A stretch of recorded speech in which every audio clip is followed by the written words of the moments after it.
আজকে মরলে কালকে 2 দিন পরের দিন কেউ কাঁদবে না। যাদের জন্য করলা কামাই মরলে তারা চিনবে না।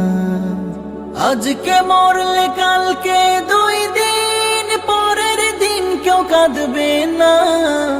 যাদের জন্য করলা কামাই মরলে তারা চিনবে না। থাকতে সময় করো আমল, ঈমান করো খাঁটি। থাকতে সময় করো আমল, ঈমান করো খাঁটি। শেষ ঠিকানা তোমার আমার 3.5 হাত মাটি। শেষ ঠিকানা তোমার আমার 3.5 হাত মাটি।